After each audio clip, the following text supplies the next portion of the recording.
మర్చిపోయారా గురువు గారు? ఆ రోజు తెనాల్లో ఆ పండితుడు మిమ్మల్ని బొక్క బోర్లా బురదలో పడేశాడు. మీ ఒళ్ళంతా బురదైపోయింది. ఆ తర్వాత ఏమైందంటే కొద్దిపాల్ గారు? మూర్ఖులారా, నోరు మూసుకుని ఉండండి. ఏమనాలి వీళ్ళని?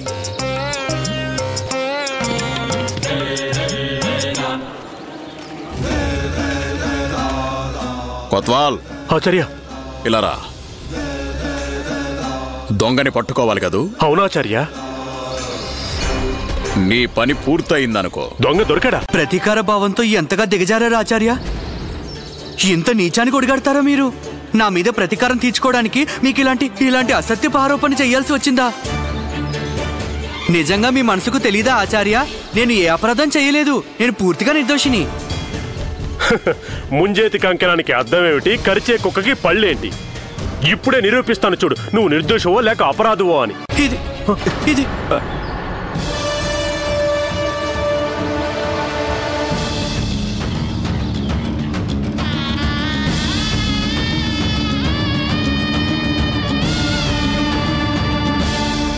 ఇదే నా సంచి. ఇందాక నా దగ్గర ఎవరో కొట్టేసిన సంచి ఇదే.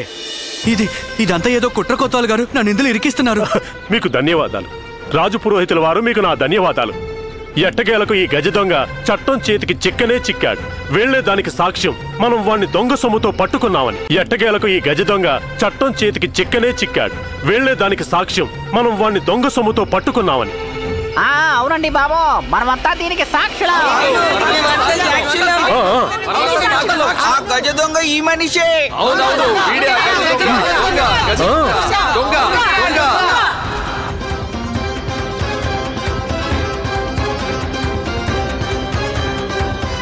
వీడు చేసిన పాడు పనికి శిక్ష ఈ రోజే, ఇప్పుడే, తక్షణమే లభిస్తుంది. ఆ శిక్ష ఎలాంటిదంటే, దాన్ని గురించి తెలిసిన ఏ అపరాధి అయినా ఇలాంటి అపరాధం చేసే దుస్సాహసం చెయ్యాడు. తీసుకెళ్ళండి వీడిని. మేం మహారాజు దగ్గరకు వెళ్లి వీడికి శిక్ష ఏంటో ఖరారు చేసుకొస్తాం.